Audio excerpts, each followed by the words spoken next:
Hello, my name is Randy Hillier. For 15 years, I was an elected representative in the Ontario Legislature. Join me at Scuttlebutt Lodge, my camp here in Lanark County, as I'm joined by great Canadians who are making a positive contribution to advocate for and defend faith, freedom, and democracy. Come on in. Welcome back to Scuttlebutt Lodge for another episode and another family chat with my daughter, Chelsea. Today, we'll be speaking about the growing conflict in Israel, in Palestine, in Gaza.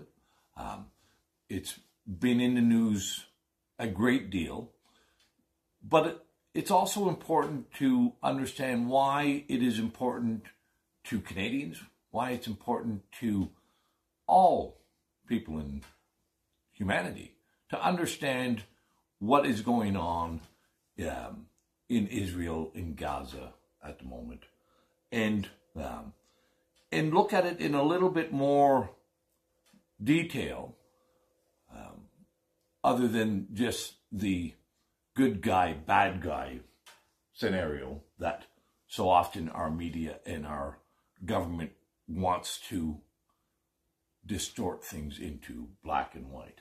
So that's today's episode. And there's three really key elements that we want to talk about today. And that is how Gaza, how the Palestinians and their relationship with the Israelis is just another dividing point that expects people to be in either you're with us or you're against us. You're either on the good team or you're on the bad team. There is no gray area. It's black and white. Yes. And we've seen how that has played out in the West in spades in the last 4 years when you create dividing lines. Yeah, in every single thing that's happened in the last 4 years, it has been with us or against us. And that's it. Another element of this is it likely that this conflict now, will it be expanded? And there's no question that there is a grave danger and likelihood that this conflict in Israel, in Gaza, the West Bank, will be expanded into potentially far more than just a regional war. And that flows from this idea of with us, against us, good, bad, good, evil, east, west, on and on, all of these divisions. So it's a flow from that mentality that we have been sort of indoctrinated with for quite some time. And then the third point is, of course, is when we look at the life of Palestinians in Gaza, the West Bank, in what was called Palestine, is this not a foreshadowing of what happens in many countries, in all countries, when the people and the state become singularly focused on safety? Safety and the primacy of government, knowing better than the people themselves. So let's start in with a little bit of a bit of a history and an education portion to start this off. And I think the first thing is that a lot of people, governments and our media have conflated and distorted and are using terms that the average person doesn't really understand what they mean. That's right. And probably the most important, or the one that is has very little understanding in the West is the term Zionism. Yes. And what is a Zionist? What is Zionism? And how is Zionism different from Judaism, and how are not all Jewish people Zionists? Yeah, that's key. You don't have to be Jewish to be Zionist. Right. You don't, and not all Jews are Zionists. Right.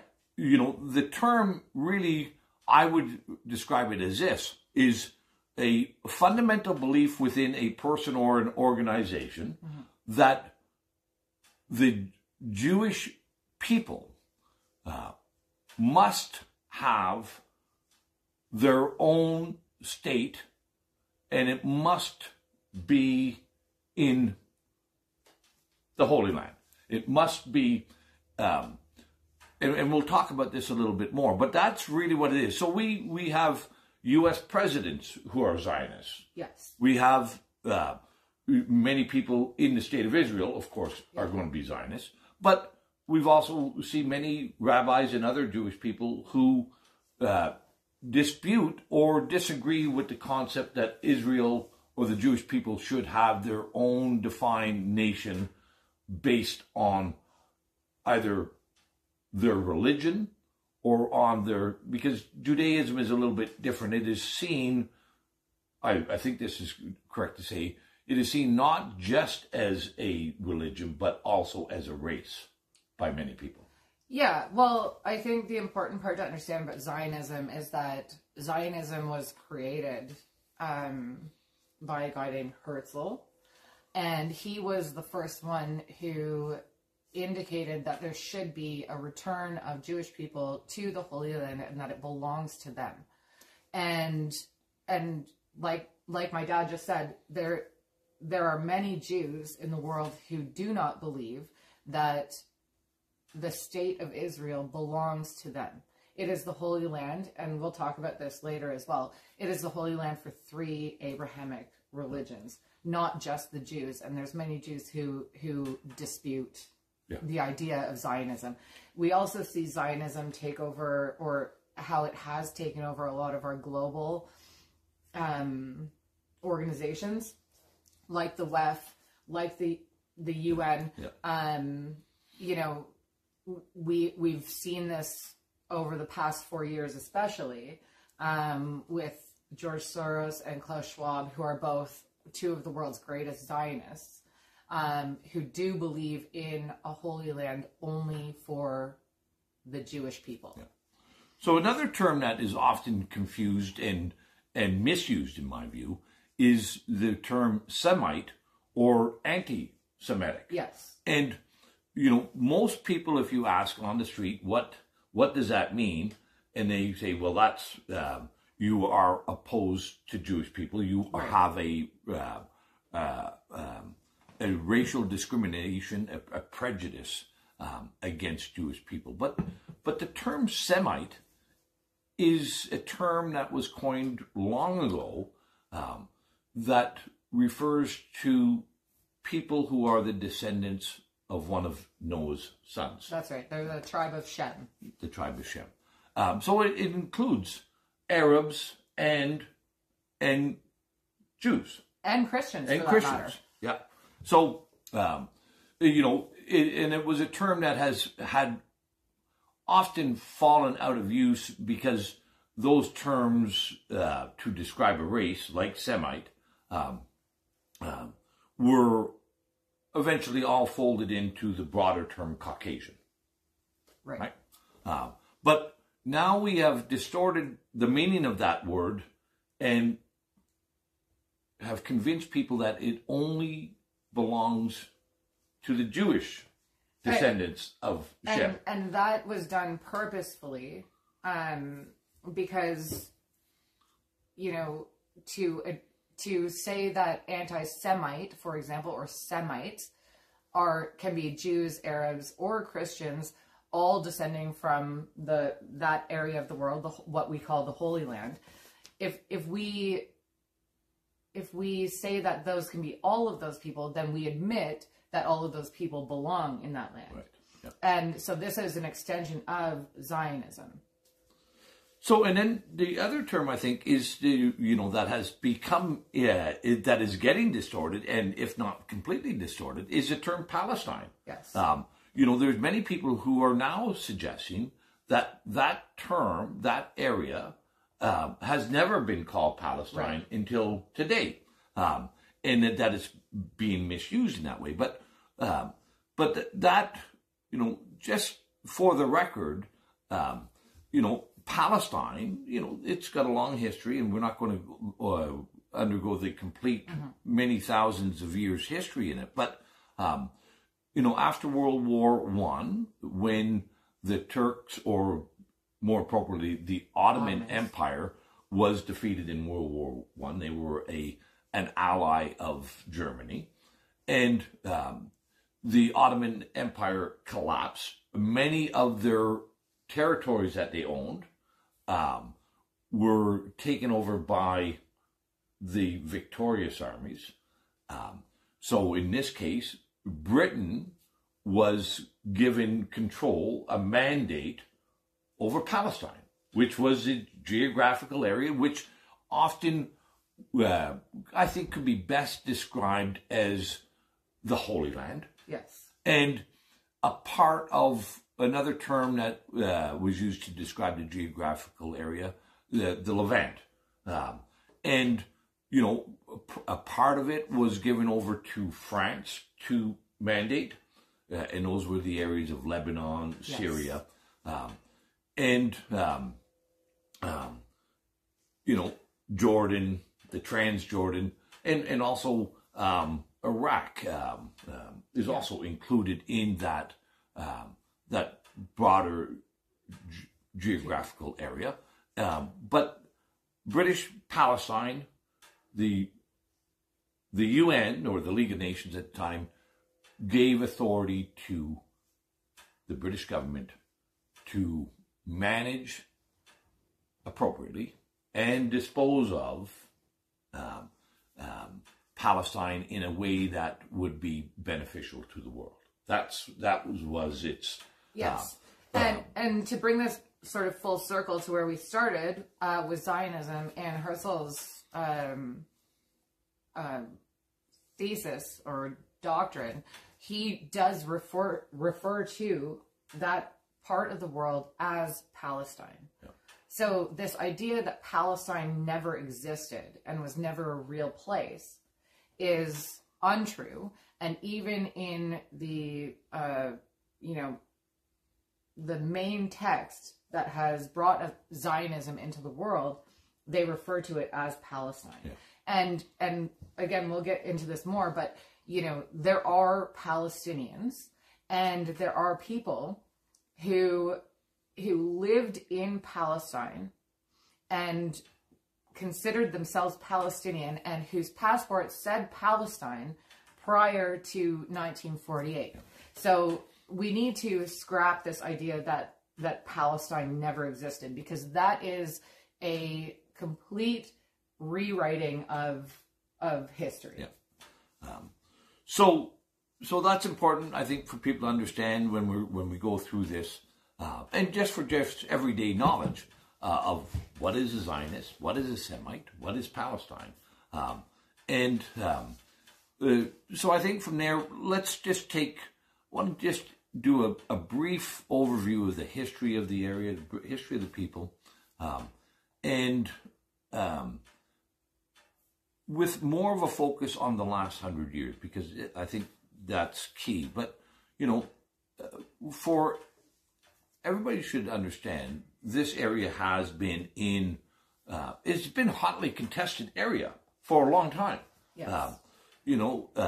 And just to give an indication of that, the Crusades were the Christians wanting to take back the Holy Land, Palestine, from, at that time, the Muslims, the Arabs, who had conquered it after, anyway, we won't get into all of every detail, but, the first of the Crusades were around the year 1000 AD. So, over 1,000 years ago, and there was multiple crusades. Mm-hmm. But, subsequent, eventually it became a part of the Ottoman Empire, which was a very large, very expansive and successful empire for a great period of time. But they came to an end with World War One. And these territories then had to become divided up, or was thought that they should be divided up.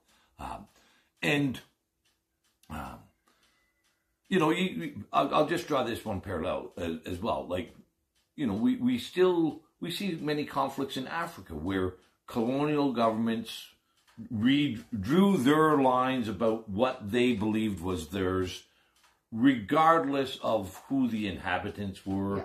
It was the lines and the borders were drawn to the benefit of the colonial powers, not to the benefit of the people who lived there. I think everybody can agree with that. But let's now go fast forward. World War I ends. The Ottoman Empire is destroyed. And all these territories are ceded over to the victors. And this is where it gets interesting. You mentioned Herschel, and he was a very prominent Jewish individual who was advancing the idea of a nation state for the Jewish people in Palestine. In 1917, a very notable event happened. The foreign minister for the British government, Lord Balfour, wrote a letter and addressed it to a very prominent Jewish businessman who was also a lord in England, Lord Rothschild. And in this declaration by Lord Balfour, he declares that the British government, the British Empire, believes that it is important that the Zionist idea becomes realized.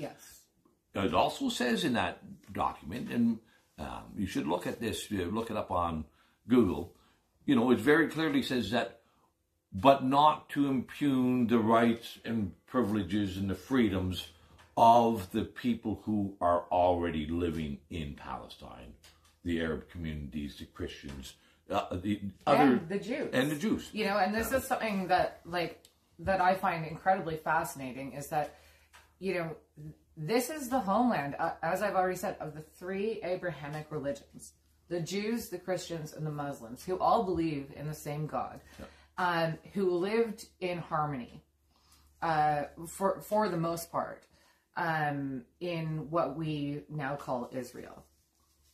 And it's the Balfour Declaration is an interesting document, because they do say that he does say that he does not want to impugn the rights of the people that live there. However, he does address this to Rothschild. And for many of you watching, you'll be well versed in how the Rothschilds have inserted themselves into many of the world events. They were very prominent, very wealthy, and very influential. Influential geopolitically, economically, influential in many ways. But what was interesting, I think, is that this declaration was not pronounced at a public forum. It was not pronounced at the League of Nations. It was not pronounced in Parliament. It was actually a letter from Balfour to Rothschild. And there's a bit of there is some element that the British did see this as a way of encouraging the Jewish people in the United States to put pressure on the American government to come in and help the Allies in World War One. And I think that there's no secret about that. That's not any conspiracy. The British and the Commonwealth and the Allies were suffering there was horrendous casualties. Yes. Nobody was winning. This was a very much a stalemated trench warfare in World War One, and the British saw this as a means to help encourage the Americans to come into World War One, which they did. Yeah. And within a short period of time, that great influx of American troops helped overcome the German and the Axis armies, and an armistice was completed. So that's one part of that, and I think a critical part of that history. But after World War One, when Britain has the mandate now, and they have already expressed a view that they want a Zionist homeland, they want a state for Jewish people. They went through many white papers, many discussions, and they were having a very, very difficult time. There was ongoing rebellions, ongoing revolts between Arabs and Jews during the British mandate.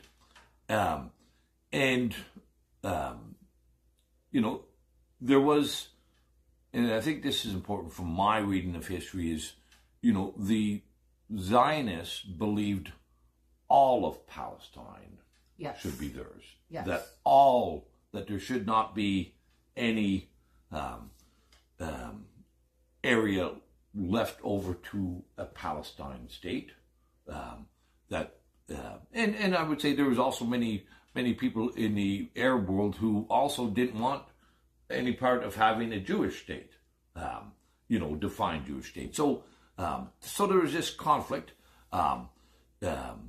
Eventually, even through all these rebellions and violence and wars between after the end of World War One up until 1948, Israel declares itself a nation.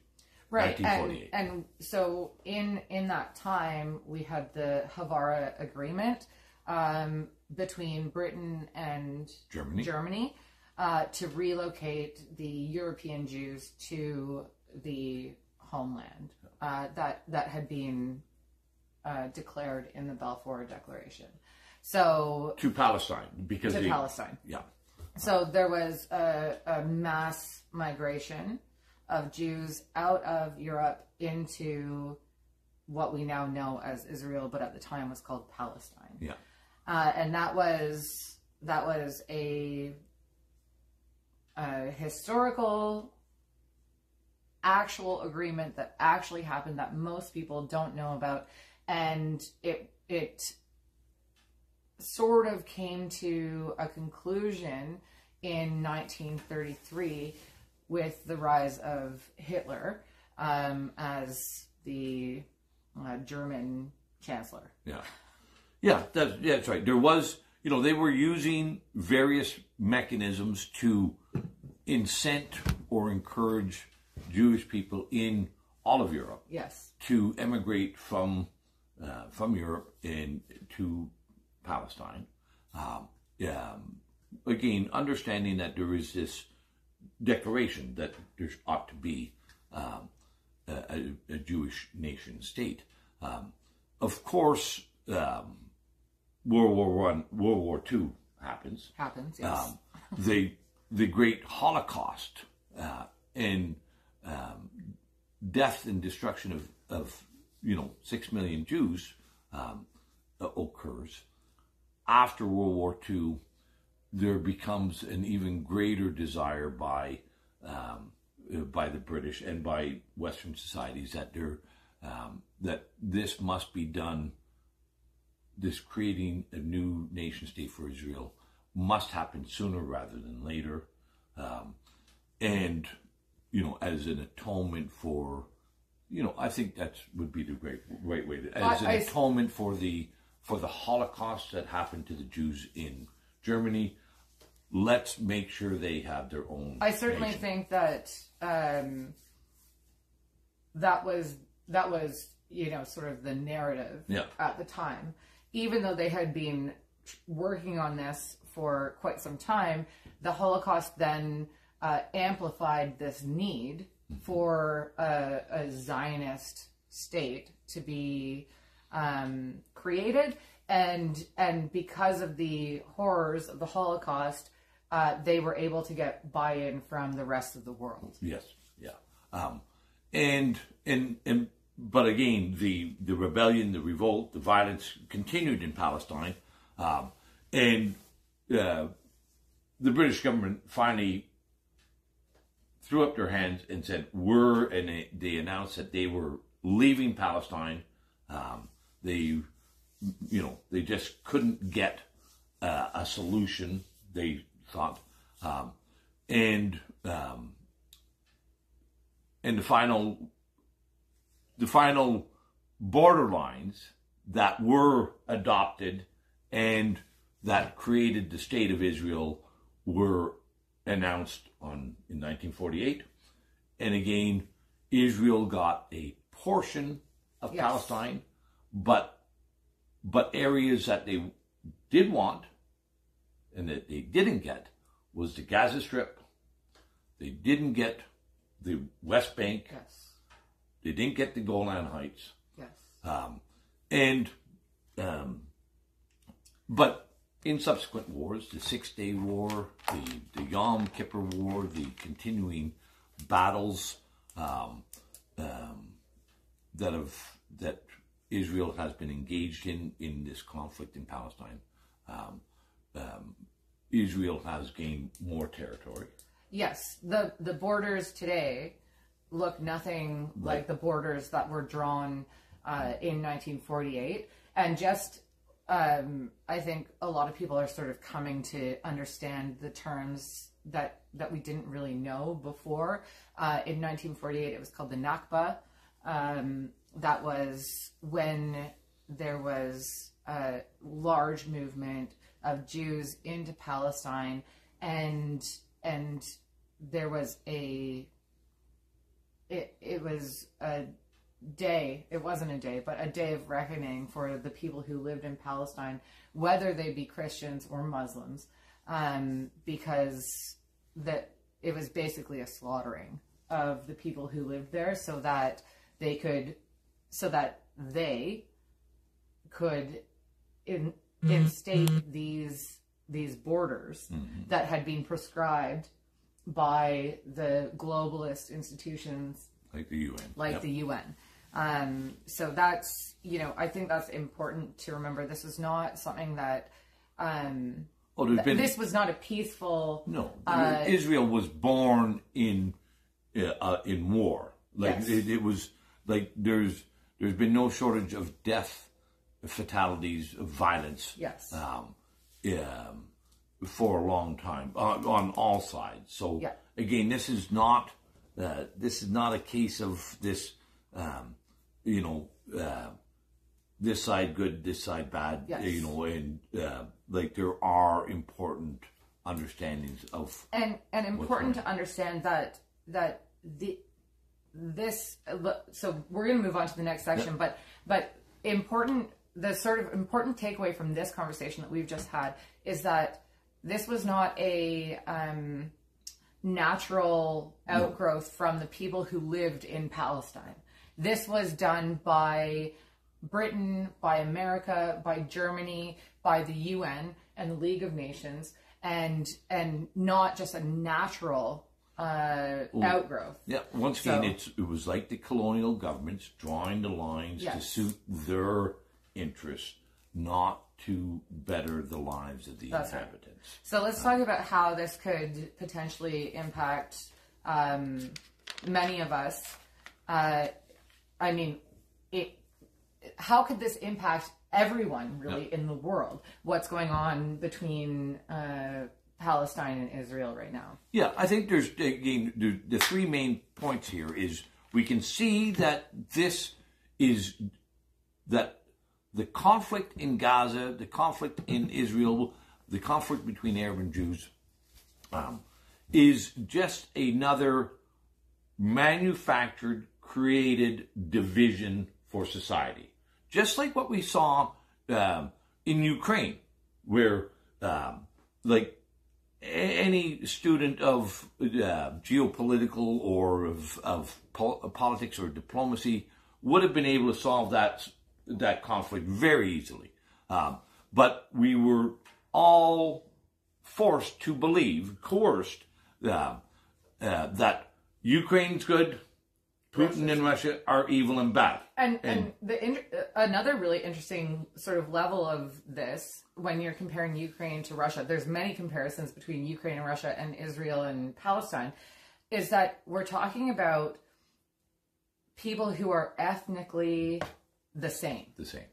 And now the lines being drawn, like, not how they're similar, or not how they are the same, but how are they different? Yeah. That's the focus. Forget the 99% of the similarities. Right. And focus in on the 1% of difference. Yes. And that's and that 1% determines whether you are seen as evil or good, yes, or righteous in the Western narrative, in the Western propaganda. Yeah. And and it wasn't just, Ukraine's a good example, but also COVID here in Canada and the Western world, and the lockdowns and the experimental jabs. Like, if you didn't take the experimental jab, then you are evil and you're out trying to kill your mom, your dad, your family members. Yes. You have no consideration for life. How dare you not take that? Yeah, same with... and so the unvaccinated are the Palestinians, or I should say Hamas, but the unvaccinated are the Palestinians, the unvaccinated are the Russians. Right. And this is how our media and our governments create a narrative that forces us to focus on our differences rather than how much we actually have in common. And what we have in common is our humanity. Yeah. So let's talk about... let's just... Okay. One other part of this, is in this division is, we've seen during COVID, how our government, Justin Trudeau and others, referred to these as small fringe minority, using derogatory and denigrating terms to color in that these people are evil people, small fringe minority, yahoos, yobs, white supremacists, Nazis, whatever. Literally Hitler, on and on. And we see this happening. This is escalating right now, where you see people and mainstream people, and even people who were awake to the COVID narrative, referring to the Palestinian people as mongrels, as subhuman, savages, as subhuman, as basically people who need to be eradicated, and as people who do not believe in genocide and ethnic cleansing and would like peace in the world. We are now being called anti-Semites, as in anti-Jew, because we don't want genocide and ethnic cleansing, and we don't want war. Yeah. And then, you try to square that in someone's logic, and there is no logic to it other than the fact that they take that information that you've put out into the world as meaning you're against the Jews. Yeah. I'm not against the Jews. Nope. I'm certainly not a fan of the Israeli regime. Yeah. And that's again one of the distortions is they try to conflate. I would agree with you. Like I have significant disagreements with the Israeli government. Yes.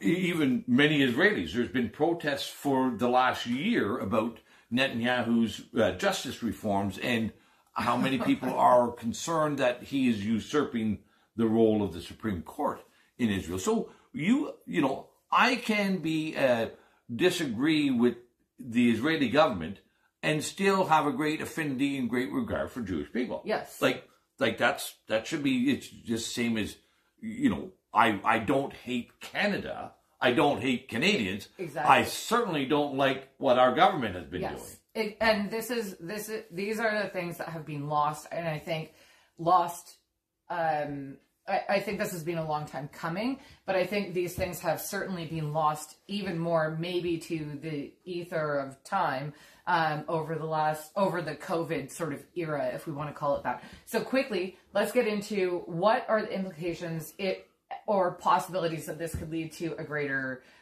war. So we know for the last 2 weeks, the American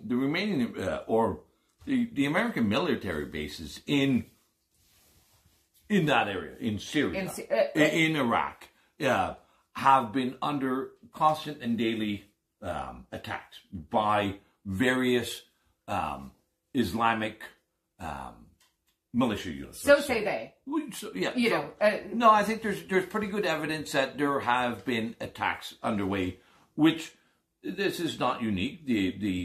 In Syria, the Americans have an occupying military force in Syria that has taken control of the Syrian oil fields. There is the Free Syrian Army. There's various militia groups, and Syria's been in a war-torn state for some time.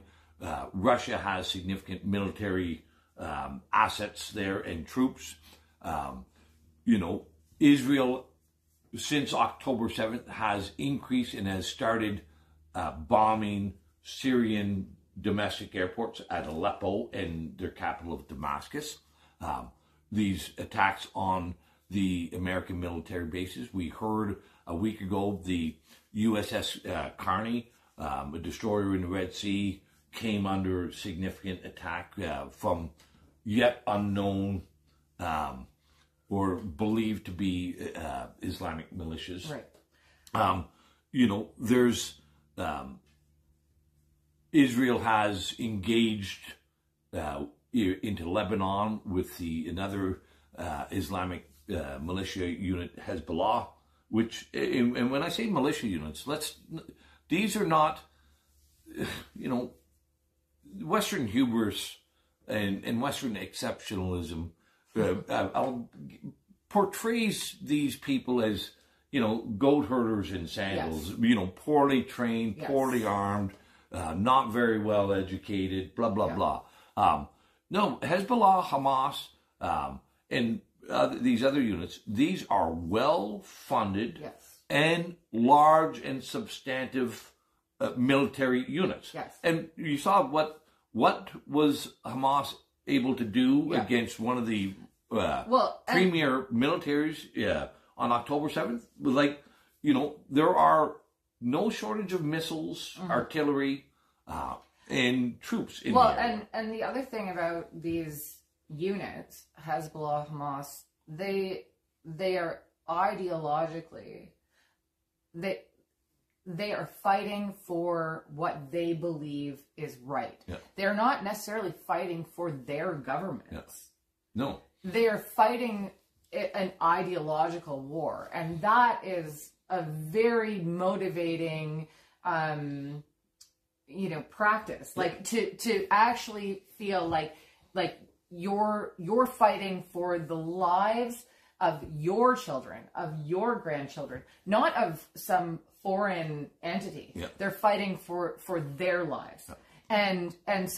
But we've also seen the substantial saber rattling, and just recently we saw that the Israeli military, in conjunction with U.S. special forces, did attempt or did engage in a land operation in Gaza.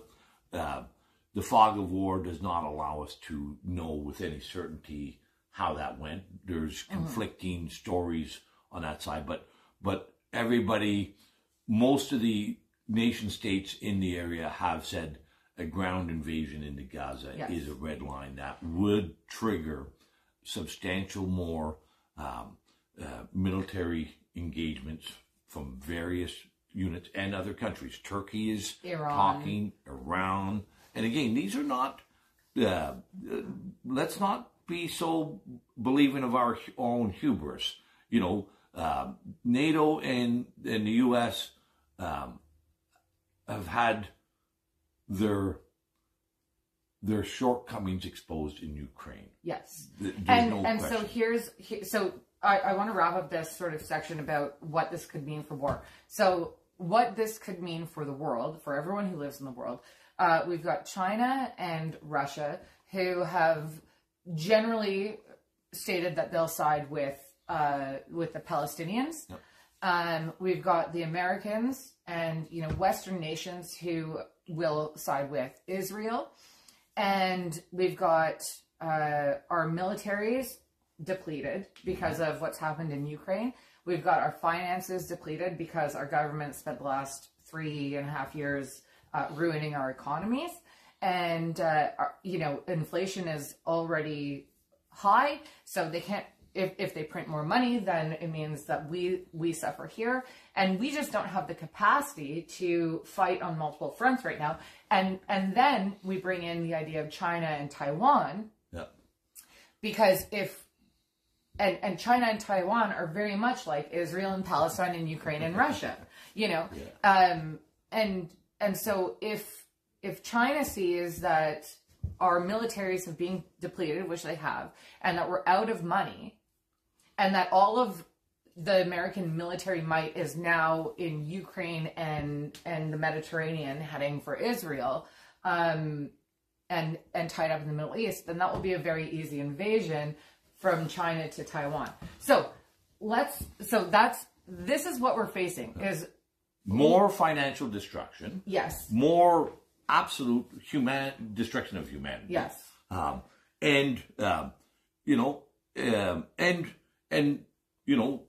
U.S. has already got troops on the ground there. Yeah. Will other NATO countries be called on to do that? We know that there are. The U.S. now has 2 carrier battle groups that they put in the Mediterranean Sea. There's a total of, I believe, 73 NATO warships in the Mediterranean off the coast of Gaza. There's been a multitude of very high-tech air defense batteries sent over to Syria, or to American military bases, and to Israel. The Patriot system and various high-tech air defense systems.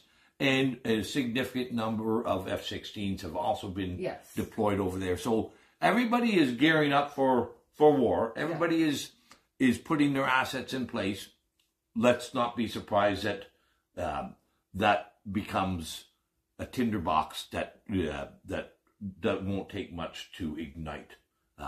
But more importantly, I think, and the final thing about why Israel and Gaza and Palestine are important for Canadians and Westerners to look at is,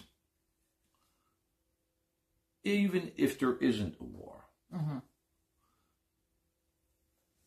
the plight of the people in that area is a foreshadowing of what we are seeing in the West. When a people, in this case Jewish people, and their nation state become singularly focused with their own safety. Yes. Most people will not understand that there are 2 very distinct laws for the people in Israel and in the occupied territories. One is under a military law, one is under civilian law. Gaza, and for the most part West Bank as well, are, it's been described, Gaza's been described as an open-air prison. Yes. And that probably is a very accurate term. People cannot come and go. They have been under lockdown for decades. Yes. Decades. Here, we were under lockdowns for COVID. Yeah. These people have been under lockdown for decades. Their government can flip a switch. Their occupying force will flip a switch and turn off their food, turn off their fuel, turn off their electricity, turn off their water. They will turn off their cellular data. They will turn off their internet. They will turn off everything when these people do not obey what the occupying government has told them to do. And this is what happened. And it's not just the occupying government, because there are Arab Israelis as well, citizens Yes, there are Palestinian Israelis who live in Israel. That is we didn't necessarily talk about that at the beginning, but that is an interesting thing. But even it would be really easy to describe and make the comparison that they are the small fringe minority forever. Right. They are the unvaccinated of Israel. And the laws of Israel allow them to treat them as subhuman. Yes. Treat them as second-class citizens. And it is lawful in Israel for the state to treat some of their citizens in a very abhorrent, very atrocious manner. Yes. And that is, again, the pretext or the foundation for that distortion of civil liberties, the distortion of citizenship, is that safety is paramount in the Israeli state. We don't have to abide by our charter because their safety is like our pandemic. Yes. Right? But much longer lasting. Yeah. And I think this is what people need to understand. If we allow our country to continue on this path of singularly looking at and prioritizing safety, we will be the new Palestinians. Yes. We will be subjected to decades and decades of lockdown. And I think that that's a really, really interesting point because, we have seen, again, in this further division that's happened over the last 2 or 3 weeks with this conflict, people who were against COVID mandates now being pro-Israeli regime without recognizing that what they're supporting is exactly what they were fighting here at home. And we all have to be guarded and be aware and be educated because governments will do this. They have done this. They continue to do this, and they will do this in the future. And what we need to do is start, continue this pattern recognition that we sort of saw through COVID, right? When we see government being dishonest and imprisoning an entire section of their society and treating them with a separate set of laws like they do in Israel, then we need to be able to see that pattern here in Canada, which is what they did to us during COVID. And then you can extrapolate out from that and see what is going to happen to us if this continues. And of course, now our government is in a bit of disarray, and we have a prime minister who is, in turmoil and has no thoughts of his own. And applauding Nazis, while at the same time applauding the Jewish state. Right. Well, and you see, what's happening in Israel right now is very similar to what happened in Germany in 1939. Yeah. And to have a group of people who have already lived through the horrors of genocide and ethnic cleansing to then be doing this to another group of people, you can extrapolate out from that and see, that this is an unending cycle. Yeah. Unless we stop dividing ourselves, unless we have to start holding our governments accountable. And we have to have an expectation of peace, because I don't think that we have ever really truly talked about an expectation of peace. Not in my lifetime, anyway. Maybe the hippies did, but in my lifetime, certainly that it has been war from the time I was born. All those. This is what a lot of people have been wondering what our future looks like. Well, I think if we don't do those things, if you don't stand up, if you don't vocalize and express the expectation of peace and prosperity, of honesty, of accountability, And if you allow the narratives to... And if you buy the narrative, you are building your own open air prison. Exactly. And this is, and you know, I think Dad and I talked about this before we came on to do this video. This is not anti-Jew or pro-Palestinian. This is anti-corrupt governments. Yeah. This is anti-globalist corrupt governments. And the people are the ones who suffer. The governments don't suffer. The people suffer. And you are the people. And we are the people. Yep. And we have to have an expectation of peace in order to get out of this. So, well, I hope you enjoyed our family chat at Scuttlebutt Lodge today. Make sure to, if you enjoy this, subscribe to the YouTube channel. Hit the like, the notification, and share with your friends and family members and other people who you think will benefit from learning a little bit more about the subtleties, the nuances, the less, well, some people think that they're less important, but